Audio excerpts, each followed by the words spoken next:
ಮೈ party ನಮಸ್ಕಾರ, ಕಾರ್ಯಕ್ರಮಕ್ಕೆ ಸ್ವಾಗತ. ನನ್ನ ಧ್ವನಿ ತಲುಪ್ತಾ ಇದೆ ಅಂತ ಭಾವಿಸ್ತಾ, ನಿಮ್ಮನ್ನ ಹಾಗೆ ಜನಾರ್ದನ ರೆಡ್ಡಿ ಅವರನ್ನ ರಾಕ್ಷಸರು ಅಂತ ಕರೆದಿದ್ದಾರೆ ಸರ್ ಶಾಸಕರಾದ ನಾರಾ ಭರತ್ ರೆಡ್ಡಿ ಅವರು.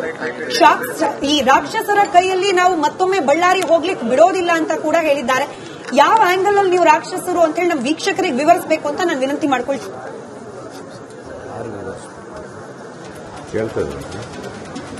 ಈಗ ತಾನೇ ನಮ್ಮ ನಾಗರಾಜ್ ಯಾದವ್ ಅಣ್ಣವ್ರ ಬಗ್ಗೆ ಕೂಡ ನನಗೆ ತುಂಬಾ ಗೌರವ ಇದೆ. ಯಾಕಂದ್ರೆ ಅವರು ಬ್ಯಾಕ್ವರ್ಡ್ ಕಮ್ಯುನಿಟಿ ಒಂದು ದೊಡ್ಡ ಲೀಡರ್ ಇದ್ದಾರೆ. ನಂತರ ಸೋಷಿಯಲ್ ಜಸ್ಟಿಸ್ ಮಾಡ್ಕೊಂತ ಬಂದಲ್ಲಿ ಮುಂಚೆಯಿಂದ ಕೂಡ ನಮ್ಮೆಲ್ಲರ ಉದ್ದೇಶ ಅಣ್ಣವ್ರು ಹೇಳಿದಂತೆ ಅದು ಪ್ಯಾಷನ್ ಅನ್ನಂಥದ್ದು ಯಾವಾಗುತ್ತೆ ಅಂತ ಹೇಳಿದ್ರೆ, ಯಾರು ಪ್ಯಾಷನ್ ಅನ್ನಂಥದ್ದು ಪ್ರೈವೇಟ್ ಖಾಸಗಿ ಕನ್ಮ್ಯಾನ್ಗಳನ್ನೇನು ಹಿಡ್ಕೊಂಡ್ ಬರ್ತಾರೋ, ಅಂದ್ರೆ ಬಿಹಾರ್ ಕಲ್ಚರು, ಉತ್ತರ ಪ್ರದೇಶ ಕಲ್ಚರ್ ಅನ್ನು, ಸಿಖ್ರು ಪಂಜಾಬ್ ಕಲ್ಚರ್ ಅನ್ನು ಅಲ್ಲಿ ತಗೊಂಬಂದು ದೊಡ್ಡ ದೊಡ್ಡ ಗನ್ನುಗಳು ಹಿಡ್ಕೊಂಡ್ ಬಂದಂತ that is called a passion.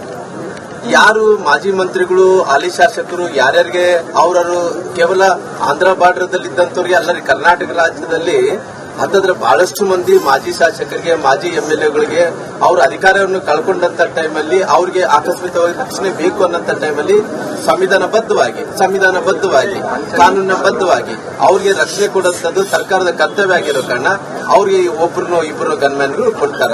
ಇವತ್ತು ನಾನು ನಾರಾ ಭರತ್ ರೆಡ್ಡಿ ಅವ್ರನ್ನ ಅವ್ರ ಬಾಯಲ್ಲಿ ಅಂದ್ರೆ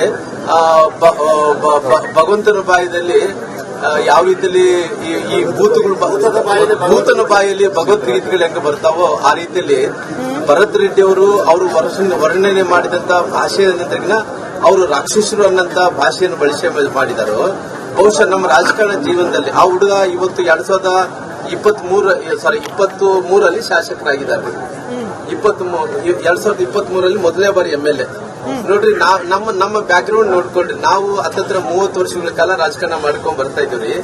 ಯಾವತ್ತು ಕೂಡ ನಮ್ಮ ಬ್ಯಾಕ್ ಗ್ರೌಂಡ್ ಅಲ್ಲಿ ಫಿಡಲ್ ಸಿಸ್ಟಮ್ ಹೋರಾಟ ವಿರುದ್ಧನೇ ಹೋರಾಟ ಮಾಡ್ಕೊಂಡ್ ಬಂದಿವಾಗ್ಲಿ ಯಾರು ಕೂಡ ಇದ್ದಂತ ಬೇರೆಯವರ ವಿರುದ್ಧ ನಾವು ಯಾವತ್ತು ಕೂಡ ಹೋರಾಟ ಫ್ಯೂಡಲ್ ಸಿಸ್ಟಮ್ ಅಂತ ಹೇಳಿದ್ರೆ, ಹಾಗಾಗಿ ಪ್ರಶ್ನೆ ನಾನು ಇಂಟರಪ್ಟ್ ಮಾಡಿ ಕೇಳ್ತಾ ಇದ್ದೀನಿ. ಈಗ ರಸ್ತೆಯಲ್ಲಿ ಹಾಕೋ ಫ್ಲೆಕ್ಸ್ ಅನ್ನ ಇಲ್ಲಿ ಹಾಕೋ ಹಾಗಿಲ್ಲ. ಇದು ನಮ್ಮ ಬಾರ್ಡರ್, ನಮ್ ಬಾರ್ಡರ್ ಒಳಗ್ ಬಂದು ಬ್ಯಾನರ್ ಹಾಕಿದ್ರೆ ನಾವು ಸುಮ್ಮನೆ ಬಿಡ್ತೀವ? ಬಂದಿರೋದು ಯಾರ ಬಾಯಿಂದ ಮಾತು ನಿಮಗೂ ಗೊತ್ತು ಶ್ರೀರಾಮುಲು ಸರ್. ಇದನ್ನ ಏನಂತ ಕರಿತೀರಿ? ಹಾಗಾದ್ರೆ ಫ್ಯೂಡಲ್ ಸಿಸ್ಟಮ್ ಅಲ್ವಾ? ಕಟ್ಟು ಒಂದ್ ಬ್ಯಾನರ್ಗೆ ಕೊಲೆ ಆಗೋ ಹಂತಕ್ಕೆ ಹೋಗುತ್ತೆ ಅಂತಂದ್ರೆ ಇದನ್ನ ಯಾವ ಸಿಸ್ಟಮ್ ಅಂತ ಕರಿಬೇಕು ರಾಮುಲು ಅವರೇ? ನೋಡ್ರಿ ಮೇಡಮ್ ಅವರೇ, ಇವತ್ತು ಯಾರು ಆ ಹುಡುಗ ಜೀವ ಕಳ್ಕೊಂಡಿದ್ದ ಅದಕ್ಕೆ ಬೆಲೆ ಕಟ್ಟಲಿಕ್ಕೆ ಸಾಧ್ಯನೇ ಇಲ್ರಿ. ಯಾರಾದ್ರೂ ಕೂಡ ಇವತ್ತು ನಮ್ಮ ಹುಡುಗರಿದ್ದಂತೆ, ನಮ್ಮ ಮಕ್ಕಳು ಬೆಳೆದಂತ ಹುಡುಗರು, ಯಾವುದೇ ಪಾರ್ಟಿಗೆ ಸಂಬಂಧಪಟ್ಟಿರಂತ ವ್ಯಕ್ತಿಗಳಾಗಿ ಇವತ್ತು ಅರಾತೂರಿಯಲ್ಲಿ ಇವತ್ತು ಜನಾರ್ದನ್ ರೆಡ್ಡಿ ಉದಾಹರಣೆ ಫ್ಲೆಕ್ಸ್ ಸಲುವಾಗಿ ಅಂತಾರೆ. ಈ ಫ್ಲೆಕ್ಸ್ ಸಲುವಾಗಿ ಜಗಳ ಪ್ರಾರಂಭ ಆಗಿದನ. ಅವರು ಸತೀಶ್ ರೆಡ್ಡಿ ಅನ್ನೋಂತ ವ್ಯಕ್ತಿ ಇದಕ್ಕಿಂತ ಮುಂಚೆ ಬಹಳಷ್ಟು ಸಾರಿ ಜಗಳ ಮಾಡ್ಕೊಂಡಿದ್ದಾನ.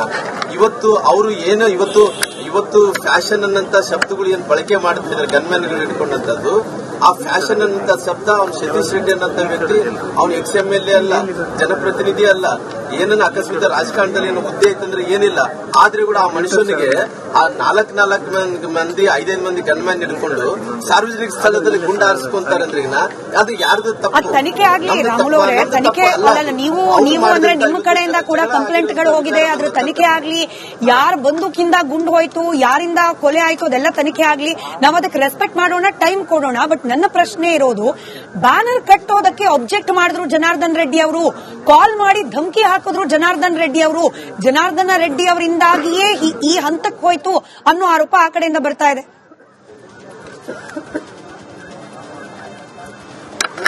ಜನಾರ್ದನ್ ರೆಡ್ಡಿ ಅವರು ಮುಂಚೆಯಿಂದ ಕೂಡ ನಮ್ಮ ಬಳ್ಳಾರಿಯನ್ನು ಶಾಂತಿಯುತವಾಗಿ ಯಾವತ್ತಿದ್ರು ಶಾಂತಿಯನ್ನು ಕಾಪಾಡಿಕೊಂತ ಇಷ್ಟು ವರ್ಷಗಳ ಕಾಲ ಯಾವತ್ತೂ ಕೂಡ ಯಾವುದೊಂದು ಸಣ್ಣ ಘಟನೆಗಳು ಆಗಿಲ್ಲ. ಆದಂತ ಘಟನೆಗಳು ಯಾವ ಕೂಡ ಉದಾಹರಣೆಗಳು ನಮ್ಮ ಮುಂದೆ ಇಲ್ಲ. ಆದ್ರೆ ಈಗಿರಂತ ಪರಿಸ್ಥಿತಿಯಲ್ಲಿ ಕೇವಲ ಬ್ಯಾನರ್ ನಿಂದ ಜಗಳ ಆಗಿರಂತದಲ್ಲಿ ಜನಾರ್ದನ್ ರೆಡ್ಡಿ ಅವರು ಬ್ಯಾನರ್ ಕಟ್ಟಂತ ವಿಚಾರದಲ್ಲಿ ಯಾವತ್ತೂ ಕೂಡ ಬ್ಯಾಡ್ ಅನ್ನಕ್ ಹೋಗ್ಲಿಲ್ಲ. ಅವ್ರ ಮನೆ ಹಾದಿಗೆ ಹೋಗಂತ ದಾರಿ ಇಲ್ಲ. ಹಾದಿ ಅಂದ್ರೆ ಅವ್ರ ಮನೆ ಕಾರ್ ಒಳಗಡೆನೆ ಹೋಗ್ಬೇಕಲ್ಲ, ಅಲ್ಲಿ ಬ್ಯಾನರ್ ಕಟ್ತೀವಿ ಅಂತಾರ. ಅವ್ರು ಬೆಳಗ್ಗೆನೆ ಅವರು ಸಮಜಾಯಿಸಿ ಕೊಟ್ಟಂತ ಟೈಮಲ್ಲಿ ಅವ್ರು ಹೇಳಿದ್ರು, ದಯವಿಟ್ಟು ನಾನು ಇಲ್ಲಿ ನೀವು ನನ್ನ ಮನೆ ಹಾದಿಗೆ ಹೋಗಂತ ಟೈಮಲ್ಲಿ ನೀವು ಅದನ್ನ ನನಗೆ ನೀವು ಅಡ್ಡಿಪಡಿಸಬೇಡಿ ಸರ್, ಸೈಡ್ ಅಲ್ಲಿ ಹಾಕೊಟ್ರಿಂದ ಇದ್ದಂತ ಸ್ಥಳೀಯರೆಲ್ಲರೂ ಕೂಡ ಒಪ್ಪಿಕೊಂಡು ಅವರೆಲ್ಲರೂ ಕೂಡ ಏನ್ ಹೇಳಿದ್ರೆ, ಆಯ್ತು ಅನ್ನೋರೆ ಹಾದಿಗೆ ಹೋಗೋ ನಿಮ್ಮ ಹಾದಿಗೆ ಅಡ್ಡ ಕಟ್ಟಲ್ಲ, ಸೈಡ್ ಕಟ್ಕೊಂತಿದ್ರೆ ಕಟ್ಕೊಳ್ರಿ ಅಂತ ಹೇಳಿದಾರ. ಸಾಯಂಕಾಲ ಕುಡಿದು ಬಂದು ಆ ಸತೀಶ್ ರೆಡ್ಡಿ ಅನ್ನೋಂಥವ್ರು ಗನ್ಮ್ಯಾನ್ಗಳು ಇಟ್ಕೊಂಡ್ ಬಂದು ಕುರ್ಚಿ ಹಾಕೊಂಡು ಸಂಪೂರ್ಣವಾಗಿ ಅವರೇ ಗನ್ಮ್ಯಾನ್ಗಳ ಜೊತೆಲಿ ಜಗಳ ಪ್ರಾರಂಭ ಮಾಡಿ, ಅಷ್ಟೊಳಗಡೆ ನಾನು ಬೆಂಗಳೂರಿಂದ ಬಂದಿನಿ, ಜನಾರ್ದನ್ ರೆಡ್ಡಿ ಗಂಗಾವತಿಯಿಂದ ಬಂದಾರ. ಅಲ್ಲಿ ಜಗಳ ಆಗುವಂತ ಟೈಮಲ್ಲಿ ನಾವು ಹೋಗಿದೀವಿ. ಅಷ್ಟೊತ್ತೊಳಗಡೆ ಫೈರ್ ಮಾಡ್ತಾ ಇದಾರೆ, ಗುಂಡುಗಳು ಆರಿಸ್ತಾ ಇದಾರ. ಇದೆಂತ ಕಲ್ಚರ್ ಯಾರು ಕೇಳಲ್ಲಿರಿ. ಅಧಿಕಾರದಲ್ಲಿ ಇದ್ದಂತವ್ರು ಶಾಸಕರ ಈ ರೀತಿ ಮಾತಾಡುವಂತ ಟೈಮಲ್ಲಿ ಸರಿ 2 ಪ್ರಶ್ನೆ ಕೇಳ್ತೀನಿ. ಒಂದು, ಜನಾರ್ದನ ರೆಡ್ಡಿ ಅವರಿಗೆ ಬಳ್ಳಾರಿ ಒಳಗಡೆ ಯಾವಾಗ ತನಕ ಎಂಟ್ರಿ ಇರ್ಲಿಲ್ವೋ ಅವಾಗ ತನಕ ಬಳ್ಳಾರಿ ಶಾಂತವಾಗಿತ್ತು. ರೆಡ್ಡಿ ಅವರು ಬಳ್ಳಾರಿ ಕಾಲಿಟ್ಟ ಮೇಲೇನೆ ಗಲಭೆಗಳು ಶುರುವಾಗಿರೋದು. ಕಾಂಗ್ರೆಸ್ನ ನಾಯಕರ ನೇರ ಆರೋಪ ಇದು.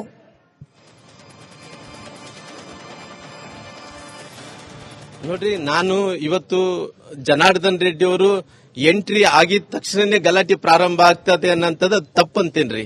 ಯಾಕಂದ್ರೆ ಹುಟ್ಟಿ ಬೆಳೆದಂತ ಊರ್ರಿ, ಅವು ಅಲ್ಲೇ ಹುಟ್ಟಿ ಅಲ್ಲೇ ಬೆಳೆದಂತವ್ರು ಅಲ್ಲೇ ರಾಜಕಾರಣದಲ್ಲಿ ಏನೇನೋ ಕಾರಣಗಳಿಂದ ಬೇರೆ ಬೇರೆ ಕಾರಣಗಳಿಂದ ಗಂಗಾವತಿ MLA ಆಗಿದಾರ್ರಿ. ಅವ್ರಿಗೇನೋ ಇಲ್ಲಿ ಬಳ್ಳಾರಿಯಲ್ಲಿ ನಿಷೇಧ ಇರೋ ಕಾರಣ ಇಲ್ಲಿ ಬರ್ಲಿಕ್ಕೆ ಆಗ್ಲಿಲ್ಲ. ಚುನಾವಣೆಗಳು ಘೋಷಣೆ ಆಯ್ತು, ಅವ್ರೊಂದು ಪಾರ್ಟಿ ಕಟ್ಟಿದ್ರು. ಪಾರ್ಟಿ ಕಟ್ಟಿದ ನಂತರ ಅವ್ರು ಅಲ್ಲಿ ಪಾರ್ಟಿಯಿಂದ ಅವ್ರು ನಿಲ್ಲಬೇಕಾಯ್ತು. ಅಲ್ಲಿ ಗೆದ್ದ ನಂತರ ಅವರು ಪುನಃ ಕೋರ್ಟ್ ಅವಕಾಶ ಕೊಟ್ಟಿದೆ, ಮತ್ತೆ ಬಳ್ಳಾರಿಗೆ ಬರ್ತಾ ಇದಾರ್ರಿ. ಇಲ್ಲಿಂದ ಪ್ರಯಾಣ ಮಾಡಿ ಮತ್ತೆ ಗಂಗಾವತಿಗೆ ಹೋಗ್ತಾರೆ, ಅಲ್ಲಿ ರಾಜಕಾರಣ ಮಾಡ್ಕೊಂಡು ಮತ್ತೆ ಬರ್ತಾರ್ರಿ.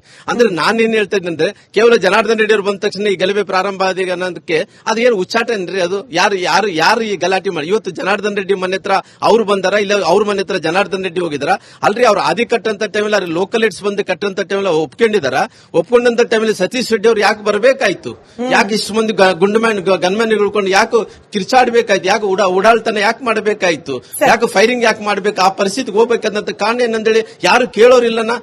ಇವತ್ತು ಗುಂಡ ಹಾರಿದೆ, ಅದೇ ಇನ್ವೆಸ್ಟಿಗೇಷನ್ ನಡೀಲಿ, ನಂದಿರ ಅಭ್ಯಂತರ ಇಲ್ಲ. ಇಷ್ಟೊಂದು ದಾಂಧಲೆ ನಡಿಗೆ ಕಾರಣ ಕೇವಲ ಬ್ಯಾನರ್ ಅಲ್ಲ, ಇದು ಹಿಂದ್ಗಡೆ ಬೇರೆ ಇದೆ. ಅವ್ರೇನು ಜಗಳ ಮಾಡ್ಕೋಬೇಕು, ಜನಾರ್ದನ್ ರೆಡ್ಡಿನ ಇನ್ನೊಂದು ಕಡೆ ಮಾಡಿ ಅವ್ರ ಮನೆ ನುಗ್ಗಬೇಕು.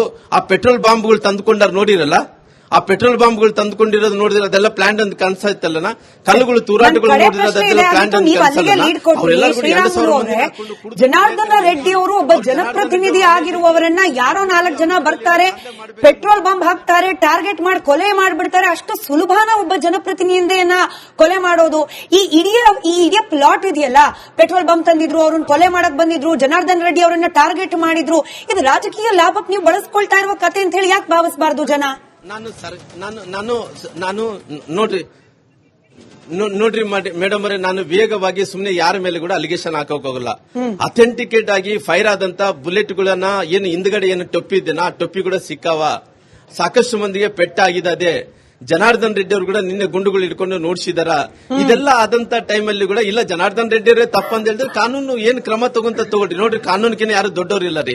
ಕಾನೂನಿಗೆ ನಾವು ಗೌರವ ಕೊಡ್ತೀವಿ, ಅಣ್ಣವರು ನಮ್ಮ ಯಾದವ್ ಅಣ್ಣವರು ಕೂಡ ಗೌರವ ಕೊಡ್ತಾರ, ಎಲ್ಲರೂ ಕೂಡ ಗೌರವ ಕೊಡ್ತಾರ, ಸಂವಿಧಾನಕ್ಕೆ ಗೌರವ ಕೊಡ್ತೀರಿ.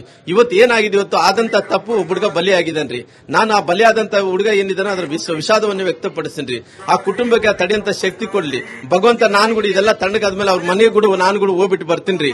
ಹಿಂಗೆಲ್ಲ ಆದಂತ ವಿಚಾರದಲ್ಲಿ ಅವ್ರ ಗನ್ ತಗೊಂಡು ಅವರೇ ಸುಟ್ಕೊಂಡು ಇವಾಗ ಅವ್ರ ಜೀವ ಕಳ್ಕೊಂಡು ಯಾರು ಬುಲೆಟ್ ಹೋಗಿದ್ದನ್ನ ಆಲ್ರೆಡಿ ಪ್ರಾಥಮಿಕ ತನಿಖೆದಲ್ಲಿ ಎಸ್ಪಿಗಳು ಮತ್ತೆ ಬೇರೆ ಬೇರೆ ಅಧಿಕಾರಿಗಳು ಎಲ್ಲ ಕೂಡ ಹೇಳಿಬಿಟ್ಟಿದಾರ. ಪ್ರಾಥಮಿಕ ತನಿಖೆದಲ್ಲಿ ಏನ್ ಹೇಳಿದಾರ, ಅವ್ರು ಗುಂಡು ಹಾರಿರಂತ ಅವ್ರು ಇದ್ದಂತ ಬಾಡಿಗಾರ್ಡ್ ಅಂದ್ರೆ ಅಂಗರಕ್ಷಕರಿಂದನೇ ಆ ಗುಂಡು ಹಾರಿದೆನಂತ ಪ್ರಾಥಮಿಕ ವರದಿಯಲ್ಲಿ ಕಾಣ್ತಾ ಇದೆ. ಇದು ಇಷ್ಟೆಲ್ಲ ಆದಂತ ಟೈಮಲ್ಲಿ ಕೂಡ ಒಬ್ಬ ಜನಾರ್ದನ್ ರೆಡ್ಡಿ ಅವರು ಶಾಸಕರಾಗಿ ಅವ್ರ ಮನೆಗೆ ನುಗ್ಗುತ್ತಾರ ಅಂದ್ರಿಗಿನ ಇವಾಗ ಭಾರತೀಯ ಜನತಾ ಪಾರ್ಟಿ ನಮ್ಮ ಶಾಸಕರಿದಾರ್ರಿ, ಅವ್ರು ರಕ್ಷಣೆ ಮಾಡೋದು ನಮ್ ಜವಾಬ್ದಾರಿ ಇದ್ರಿ. ನಾವೆಲ್ಲರೂ ಕೂಡ ಸೇರಿ ರಕ್ಷಣೆ ಮಾಡಿದ್ವಿ, ಬೇರೆ ಬಿಟ್ಟರೆ ಬೇರೆ ಏನೂ ಆಗಿಲ್ಲ ರೀ. ಅವ್ರು ಮಾಡಿದಂತ ದಾಂಧಲೆದಿಂದ ನಮ್ಮ ಮೇಲೆ ಹಾಕೋದ್ರಿಂದ ಯಾವ ರೀತಿಯಲ್ಲಿ ಸಹಾಯ? ಇವತ್ತು ಕೇವಲ ಬ್ಯಾನರ್ ದಿಂದನೇ ಈ ರೀತಿ ಆಗಿದೆ. ಬ್ಯಾನರ್ ಇಂದ ಅಲ್ಲೇ ಅಲ್ಲ ರೀ, ಕೇವಲ ಅವ್ರ ನೆಪ ಮಾತ್ರ ಹೇಳ್ಕೊಂಡು ಆ ಬ್ಯಾನರ್ ಇಂದ ಆಗಿದೆ, ಅದಾಗಿದೆ, ಇದಾಗಿದೆ ಅಂತ ಕೇವಲ ಇವತ್ತು ಜನಾರ್ದನ್ ರೆಡ್ಡಿ ಅವ್ರ ಮೇಲೆ ಕೊಳ್ಳೆ ಕಟ್ಟಕ್ಕೆ ನೋಡ್ತಾ ಇದ್ರ. ಇವತ್ತು ಸತ್ಯವನ್ನು ಯಾರು ಮುಚ್ಚಿಡಕ್ಕಾಗಲ್ರಿ, ಧರ್ಮವನ್ನು ಯಾರು ಮುಚ್ಚಿಡಕ್ಕಾಗಲ್ರಿ, ಸಂವಿಧಾನವನ್ನು ಯಾರು ಮುಚ್ಚಿಡಕ್ಕಾಗಲ್ರಿ. ಅದ್ರ ಪ್ರಕಾರವೇ ನಾವು ರಾಜಕಾರಣ ಮಾಡ್ಕೊಂಡು ಹೋಗ್ತಾ ಇದ್ವಿ, ನಾವು ಹೋರಾಟ ಮಾಡ್ತಾ ಇದ್ವಿ. ಸರಿ.